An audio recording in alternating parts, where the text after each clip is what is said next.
All right, thank you all for those of you that are here for coming, and thank you for those that are watching on television. My name is Jeff Turco. I'm the state representative from Winthrop and Revere, and tonight we're having a forum that talks about the Wynn landfill in Saugus and Lynn area. It's the only unlined ash landfill in the Commonwealth. It should have been closed 40 years ago. It's in an area of critical environmental concern. Over the last year, I've been sort of worked with a lot of people in the environmental community to better understand the issue so that I can help advocate for it. And I want to thank the people that are here tonight that are going to come and speak to you about why closing this landfill once and for all is so critically important. We have had some progress in the sense that Commissioner Suberg, at a meeting a few months back, agreed to put in writing the DEP's position, Department of Environmental Protection's position, that the landfill cannot get an additional permit beyond its current capacity. So once that landfill off of 107 reaches 50 feet, that landfill has to close.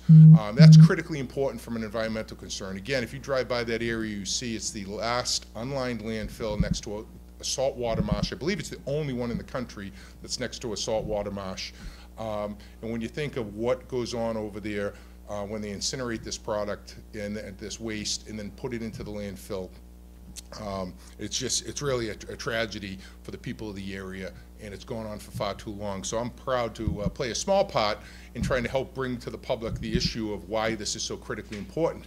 Now, getting that landfill closed is a first step. One of the things we've talked about, and particularly at the last forum that we talked about in Revere, is closing the landfill doesn't necessarily close the incinerator. We're hoping that it takes the financial profit out of it and causes the company to reevaluate what it does and where it goes with the incinerator.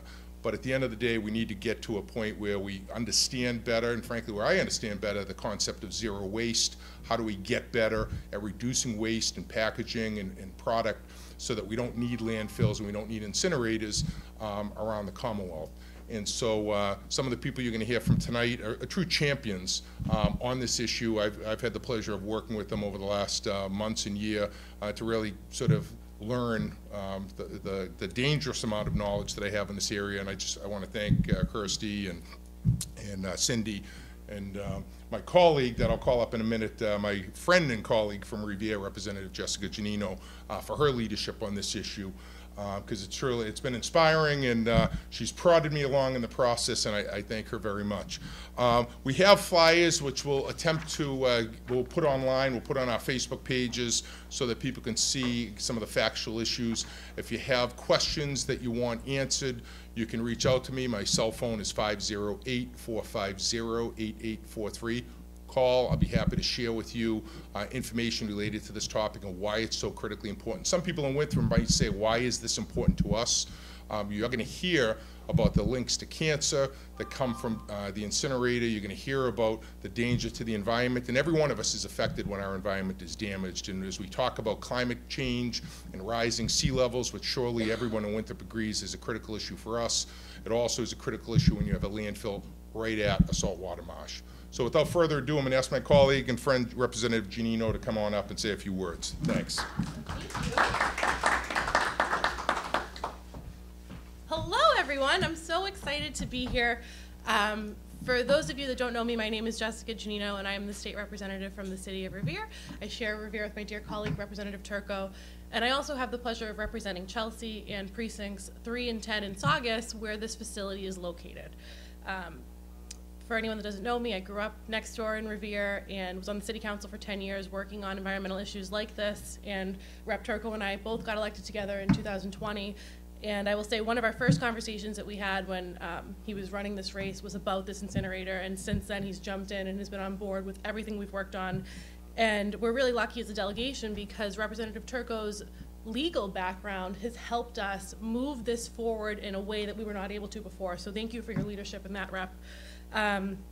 Basically, there are several different issues we talk about when we talk about this facility. The first and most obvious is this facility is one that is not meant to be in operation. It should have been shut down 30 years ago.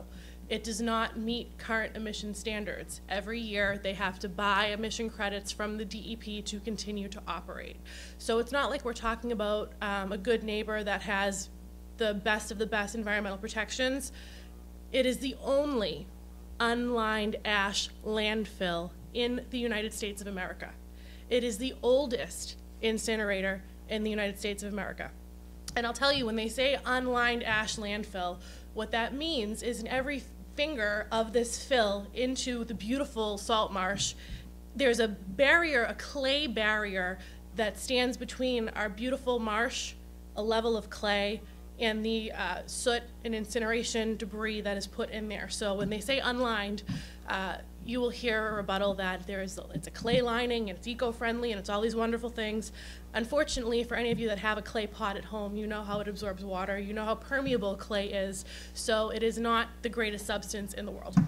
So aside from all these things that you'll hear when we talk about this incinerator, what brought us here and now? So there's a couple of things, right? There's long-term and there's short-term, and that's something that the rep and I have spoke about since we got involved.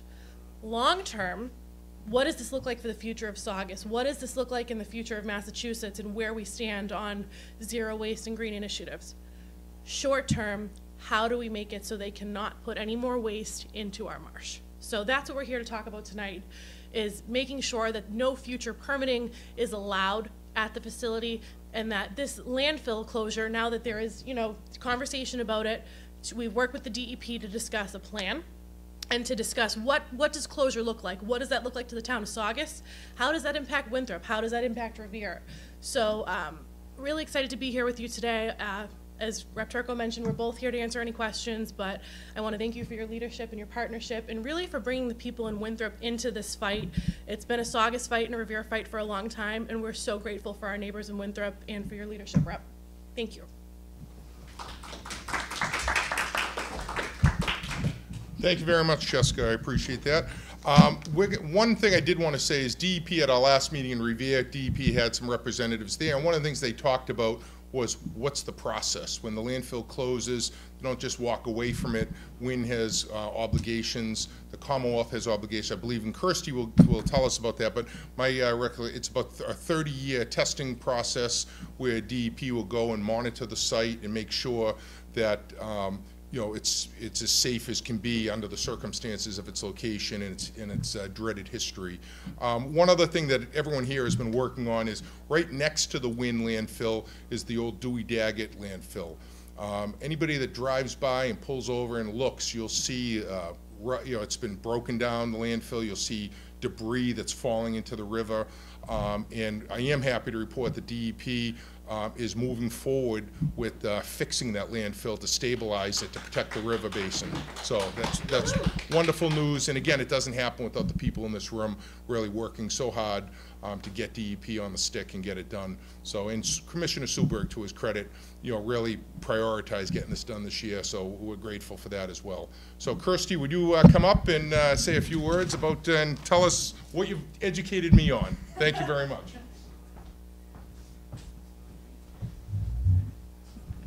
Good evening. Thank you very much for having me. My name is Kirsty Pecci. I'm an attorney at the Conservation Law Foundation. I'm the director of the Zero Waste Project there. So I could talk about the incinerator and landfill in Saugus all night, and I can talk about zero waste all night, and I'm not going to do that to you. I will try and keep it as brief as possible. If there's something I don't cover that you have questions about, of course, I'll zoom through, and then you just let me know if there's something that you have further questions about. I'm at your disposal here tonight. So as already was explained, there was a regular trash landfill at this site. It was run in the 50s and 60s. It created a lot of odors. And when Rep. Giannino speaks about how there's not a liner under the landfill, what that means is they dug a hole and they started burying waste there. A modern landfill, which will still leak eventually, but a modern landfill is required to have a hole dug, yes, but then a clay liner put down, and then a plastic liner put down, and then another liner system put down after that, and then they pump the leachate from the landfill. this landfill, the ash landfill, doesn't have any of those liners. So the clay that Rep. Giannino spoke of is just, if you dig in a marsh, you hit clay. That's what here is Boston clay. And so when they refer to the clay liner, there is no liner system, there's no liner constructed. They just dug a hole and there's clay under it. So after that trash had been there for, layered there for years, the incinerator was built in about '74. And the reason for that was thought to be the modern way to handle trash. They said, okay, we're not going to have a big stinking mass of trash in a landfill. What we're going to do is try and get some energy out of it. We're going to burn it. The thought is if you burn something, it goes away. That's not how chemistry and physics work, unfortunately. When you burn plastics or hazardous household waste or construction and demolition materials or any of the different things that are in our trash, when you burn them, a lot of those toxics are released out the pipe, right? Like if it has an exhaust pipe, it's emitting chemicals and heavy metals. That's true for incinerators too. So all trash incinerators emit mercury, dioxin, VOCs, PFAS, all of the chemicals that we're really worried about. And that gets into the air shed, and as I always say, you breathe 24/7. So that exposure through the air is constant into your lungs. And don't be fooled, this area is part of the air shed that is affected by this incinerator. And as was already spoken about, this incinerator is the oldest one that's still running in the country. While it's been updated, it does not meet today's air quality standards. If they were building a brand new incinerator here, I'd still be against it, but it would probably be a little cleaner in its emissions than this one. Any incinerator is going to be dangerous. This one is extra special dangerous, okay? Also remember that anything that you burn, all that, if say that you do have a good smokestack and you do have, good filters, that ash is caught in those filters. Those contaminants are caught in those filters. And then that ends up being part of the ash that's disposed of in the landfill. So you have an unlined landfill with the ash piled in it, and all these heavy metals and toxics are going to be flowing into the marsh. One last thing I'd like to mention, most landfills that are built now, if you build a new cell for a landfill, you have to, as I said, put a double liner system down.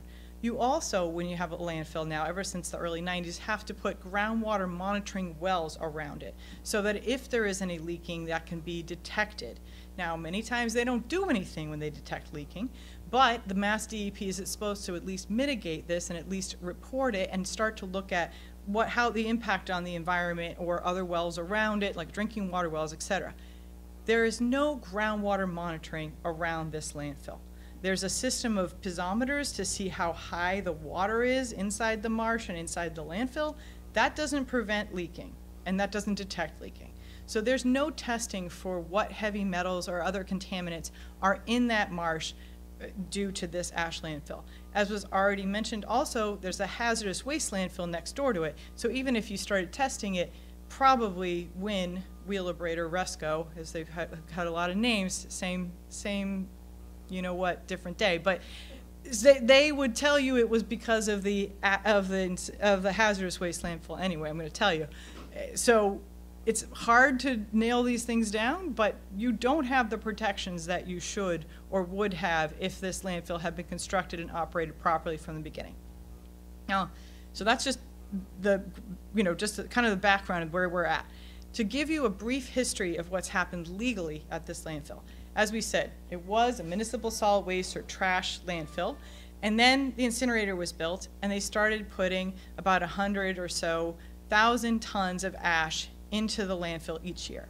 The incinerator burns about 450,000 tons of ash, 1,000 tons of trash, excuse me, each year. You get about 1 ton of ash for every 4 tons of trash. That ash has been layered up over time. The landfill, the ash landfill, was supposed to close in 1996. And then a deal was made. The DEP had said this landfill does not meet the standards it's supposed to. They issued a consent order and said we're going to close it in 1996. Then a deal was made to leave it open until such time as the landfill was the same as the plan. In other words, they drew up a final engineering plan, and they said, as soon as this landfill looks like the plan, then we'll close the landfill. So we're not going to close it in December of 1996. We're going to close it when it looks like the plan. And then they kept changing the plan. And so I think it's 10 or 11 different amendments to the plan were made over time and to the permit were made. And every time they would fill in the different valleys, the stormwater drainage valleys that run on top of the landfill.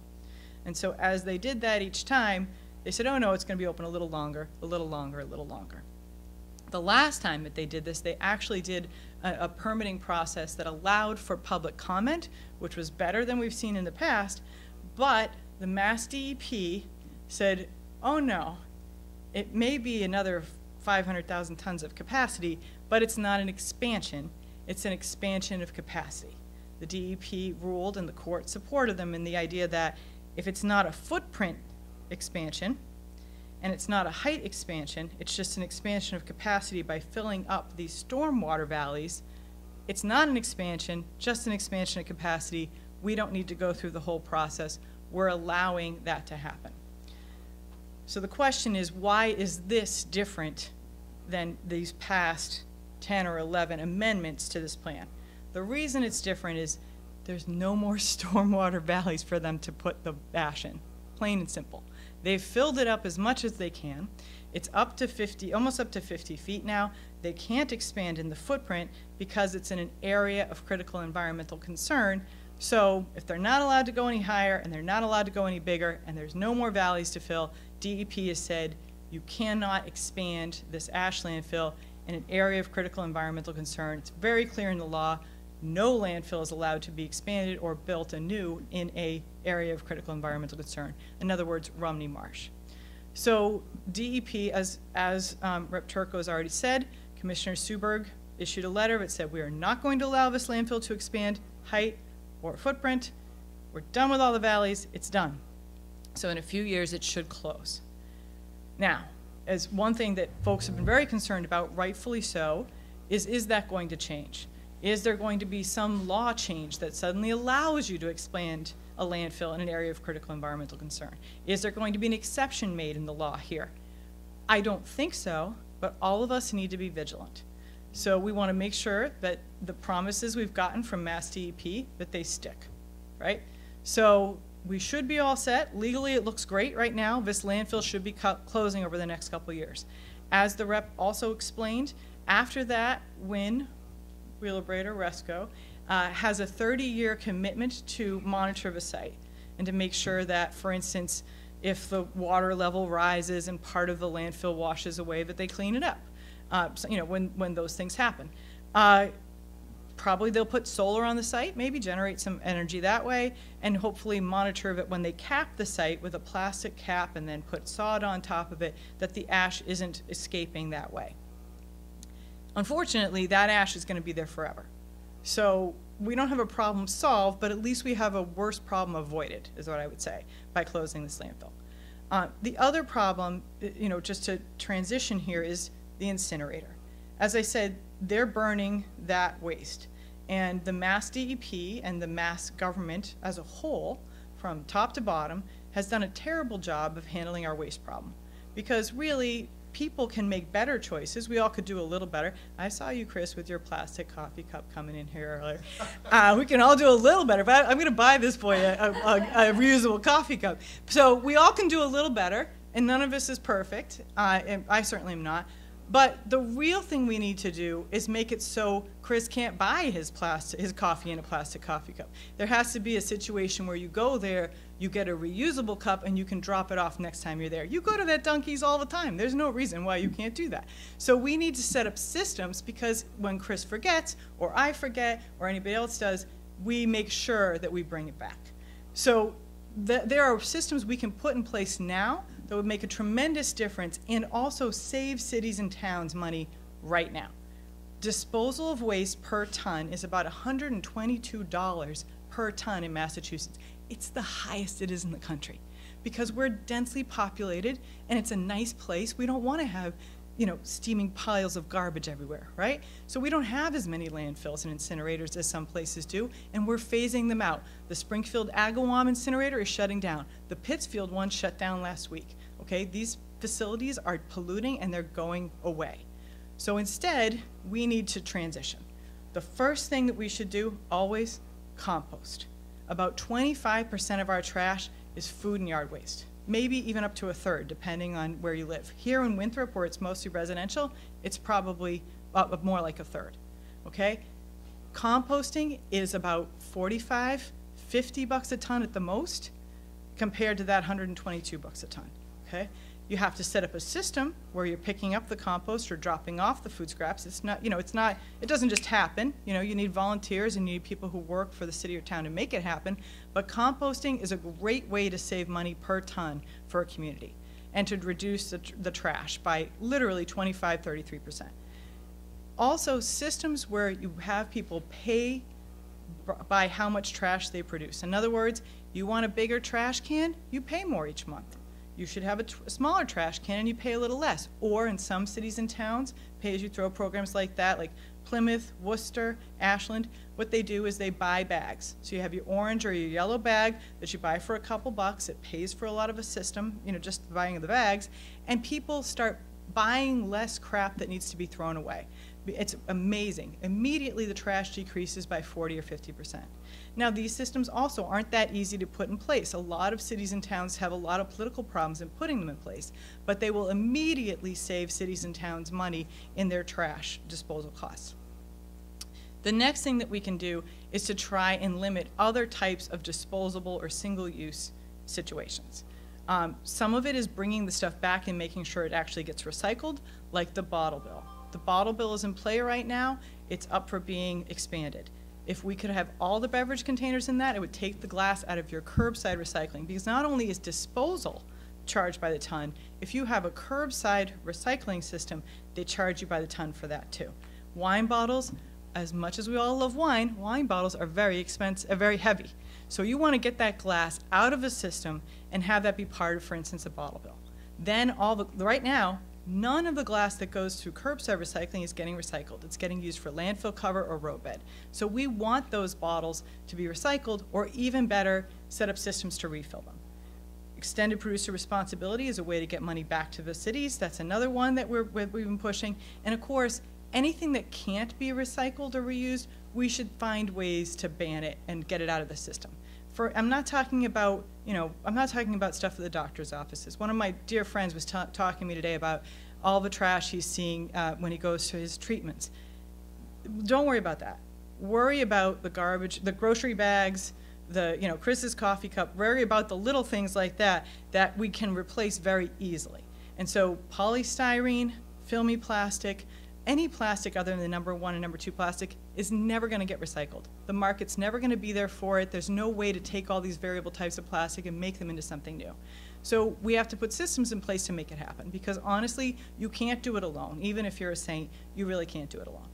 So that's, when we're looking at zero waste, there are ways to immediately ratchet down the tonnage, and then the recycling, there are ways to immediately ratchet down the tonnage and make sure that what's in those boxes actually gets recycled. So that's when you think about zero waste, don't think of this perfection. Think about taking those big chunks of waste out of the system so they don't have to be burned at an incinerator or buried in a landfill. And I think that covers it. I don't know if people have any questions about the legal aspect of what's happened at the landfill, or any questions about zero waste, or if you want to have a couple other speakers and then questions for everybody. All right, that sounds great. Thank you very much for having me. Kirsty, thank you very much. It's amazing your breadth of knowledge after doing this for so many years. One thing I want to point out is the fiscal responsibility part of this. Kirsty talked about, one of the things she talked about was PFAS. And we did the state budget in the House of Representatives last week, and there were 1,500 amendments, and there had to be, several dozen from cities and towns looking for money to address PFAS issues in their water supply in their community. And I'm saying, here we are letting, a company make all kinds of money incinerating, putting this stuff in the air, polluting the water supply, and then we as taxpayers are now spending the money to try to remediate the problem. And it just, as somebody that's sort of on the fiscal conservative side of things, it makes zero sense. You can't fix it too. You can't clean it to 100% clean. So right. You're absolutely right. That's yeah. a really good point. So now, speaking of zero waste and some of the efforts we're doing in Winthrop, Wendy, we're going to put you on the spot. Come on up, Wendy Millar-Page. Thank you very much. Wendy took on the headache of putting in place the new trash program in town, and thank you very much for your leadership. Thank you. Thank you, everybody. It's great to see you all. So, as most of you know, I'm Winthrop Wendy. If you don't know who I am, all you have to do is go onto your social media, put in trash in Winthrop, and you get a picture of me. It's so fun. That was my only joke. So I was listening to, it's Christy, right? Kirsty, sorry. I was listening to Kirsty speak, and a lot of what I had to say, she's already said. So here in Winthrop, we have not even had one full year yet, one fiscal year of changes in our trash program. It's brand new. I am still a novice in terms of under 1 year of being employed as the town as our solid waste and recycling manager. However, I have been an advocate for a very long time because the planet is my home. I like water. I like to eat fruits and vegetables.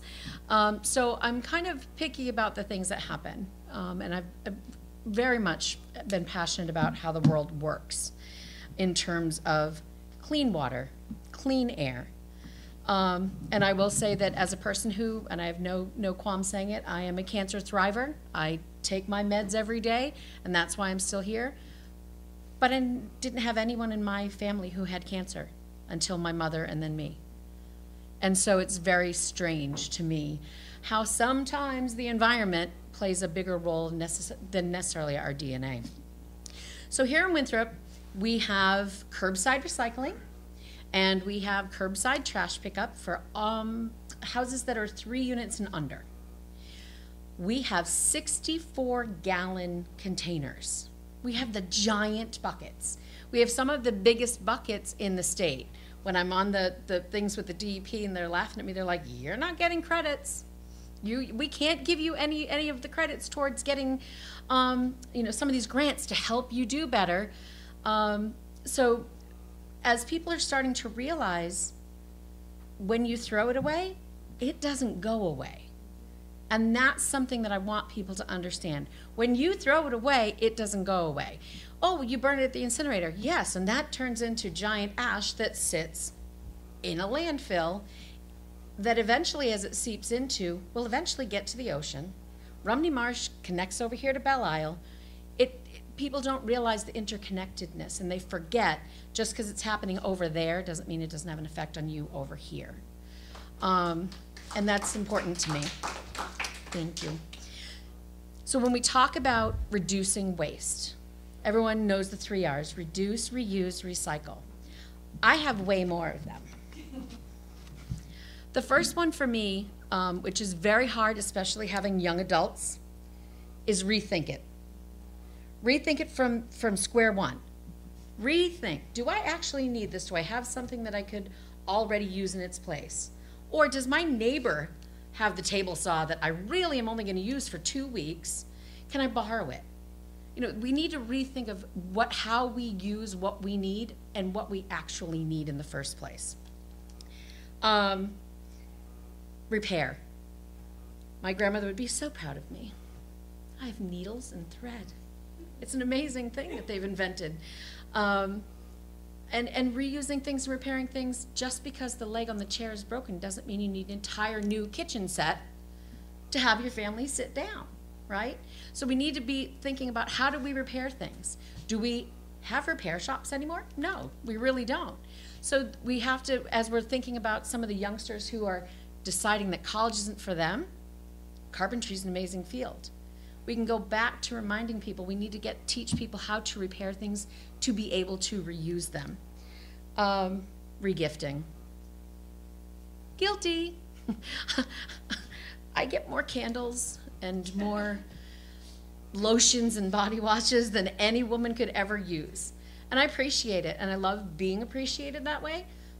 But I have a closet that when it's like, oh, it's my girlfriend's birthday, goes back in the gift bag. Happy birthday. I would rather not get a physical gift like that. Buy me a plant. I will put it in my yard. You know what I mean? Like, we need to think about that re-gifting thing. We all get stuff we don't need as gifts. And we can have gift-less holidays. The little kids, maybe not, but the adults, do we really need to be gifting the way we gift? And if you choose to do so, re-gift it. There's nothing wrong with that. Sorry, I have to keep putting these on. I'm getting of that age. Recover. So, recover is an interesting one because we need to realize that the level of energy that it takes for certain things. So when we start doing recovery of batteries and all of the different items that, if I send a computer tower, what's that right name of that? Hard drive?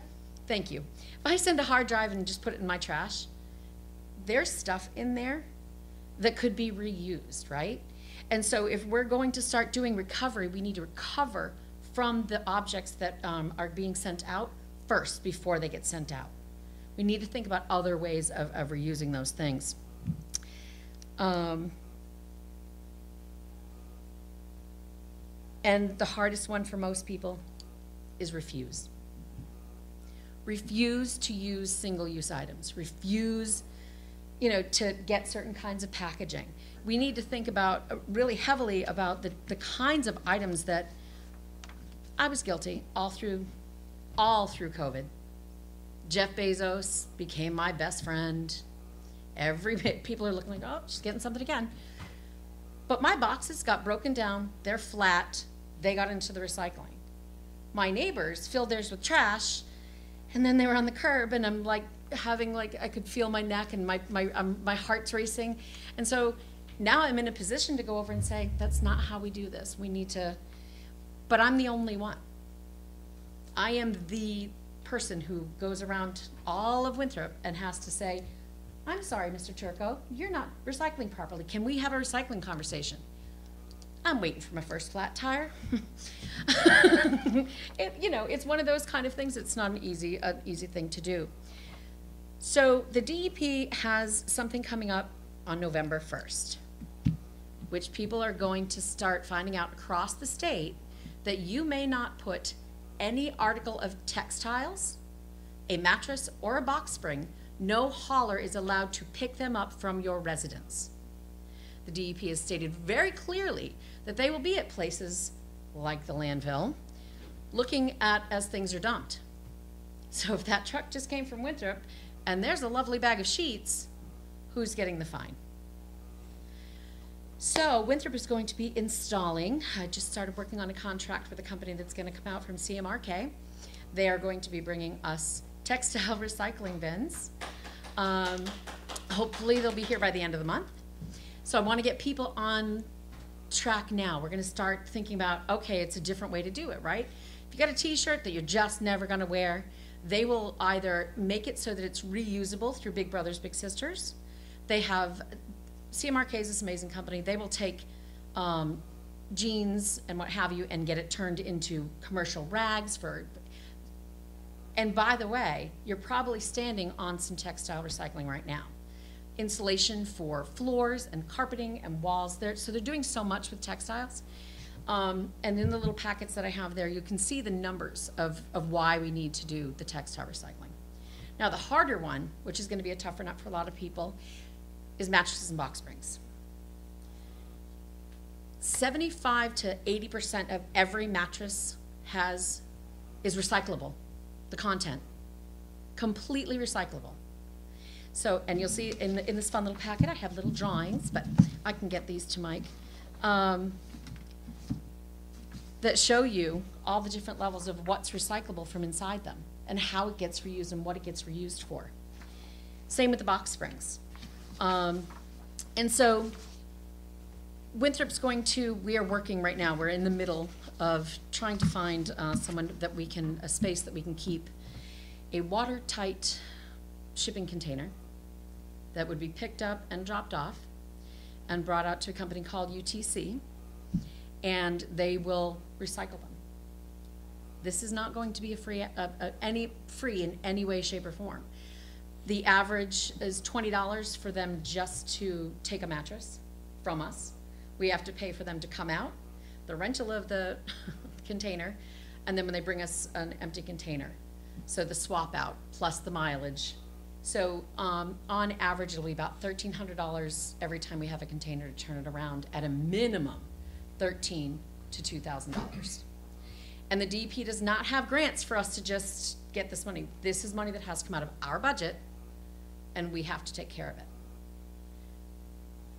On another aspect of that, for me, the EPR stuff, having the producer be responsible, making manufacturers responsible from the beginning for those costs, it's going to take a while to get that on board through state and federal regulations, but it's something that I'm really actively pushing for, so that I talk to people at Procter & Gamble about their Tide containers and the different things that they put out.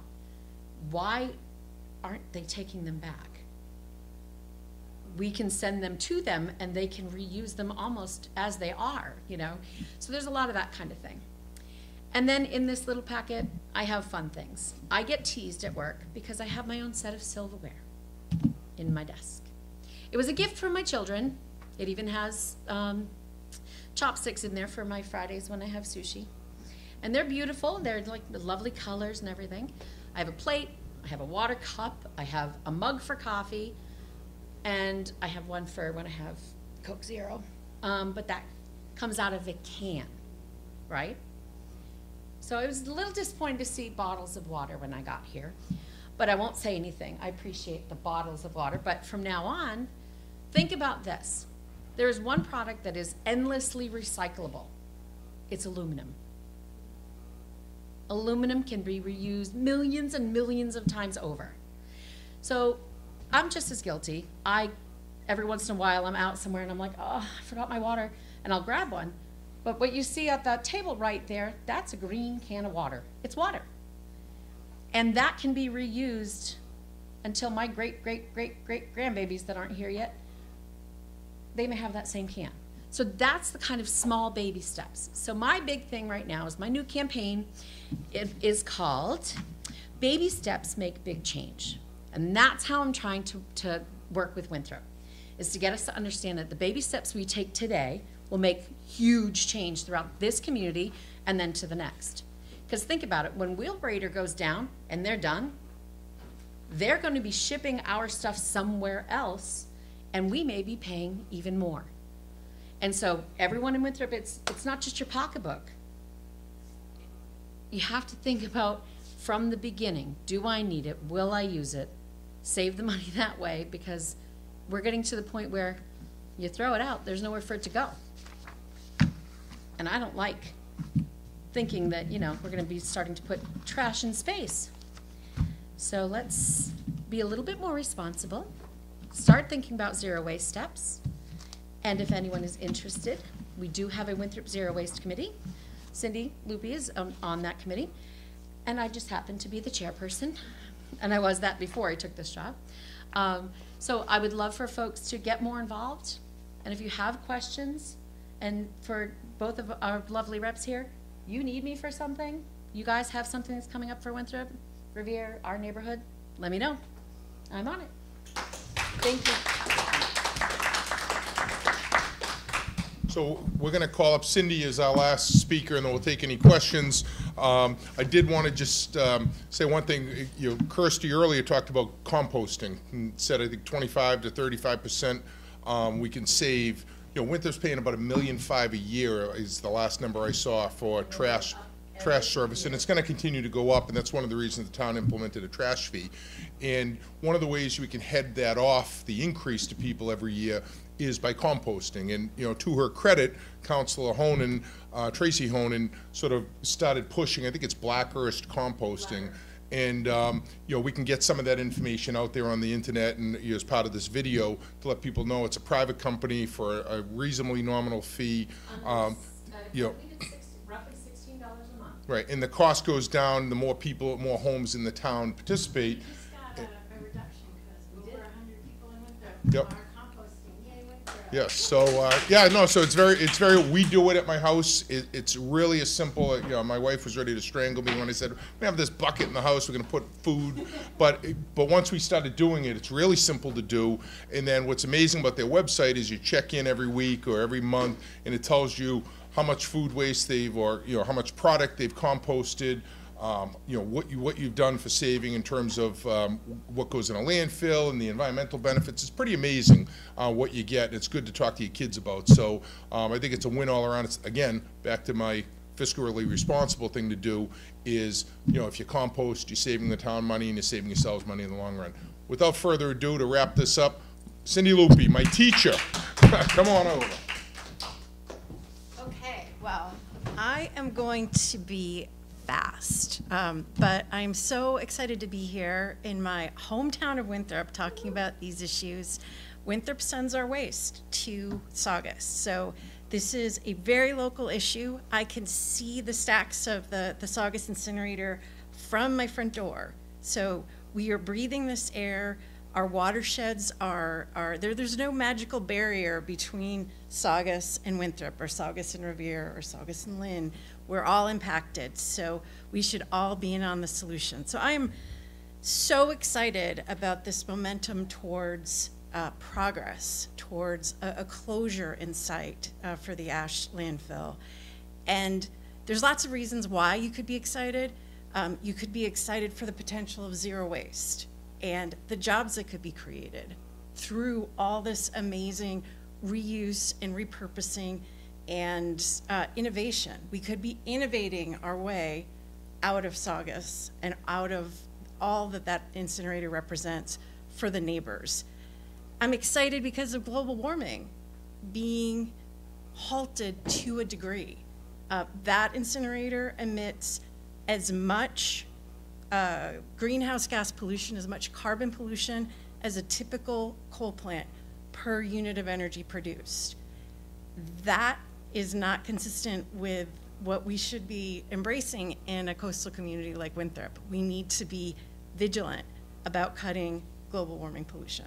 So, you know, you can be excited about that. Mostly for me, I think pollution is a really personal issue. So I'm excited because of the health damage that we can avoid by shifting to safer alternatives. Right now, that incinerator is emitting some of the building blocks of smog, and smog is a huge contributor to the asthma epidemic in Massachusetts. We have some of the highest asthma rates in the nation. Today is World Asthma Day. We should be standing up and fighting for clean air for our kids. So that's really important. Kirsty and Rep. Turco mentioned toxic chemicals. These chemicals are without doubt known and suspected carcinogens. They cause cancer, they contribute to cancer, they build up in our water, they build up in our air, they build up in our food chain. You know, really concerned about things like mercury and dioxin and PFAS building up in our local fish, in local dairy farms. This is all interrelated. So for me, the poster child of this campaign is a woman who I know some of you have met, a woman named Jackie Mercurio, who lives in Saugus, lifelong Saugus resident. Her mom before her was on the Saugus Board of Health, was a health professional, really concerned about the incinerator, fought for cleaner air, fought for justice for Saugus. Unfortunately, she's no longer with us. She passed a few years ago from brain cancer, and her physician felt that it was very clearly an environmentally caused cancer. We can't say conclusively that it was the incinerator, but we do know that there are a lot of people with cancer in the neighborhoods living closest to this incinerator. And we all have too much cancer in our lives. If we can prevent cancer, we have to. It's a public health imperative. So in the spirit of Jackie and her, I think now 3-year-old daughter, Pia, who didn't get to meet her grandmother, I think we need to, as Winthrop residents, decide that we're gonna fight cancer in our region and fight for zero waste and fight for justice for the people who live closest to that incinerator. So Show of hands, who is interested in joining that fight or continuing in that fight? Thank you, everyone. We're going to keep in touch and keep giving ways to get involved. And I'm so excited about the zero waste work in Winthrop. I, too, have my compost picked up by Black Earth. And I was so excited when the yard waste drop-off opened a few weeks ago. I've like gone back and forth with tons of trugs full of my garden scraps. So we can do this, and we have to do this. It's for the health in our region. So thank you all.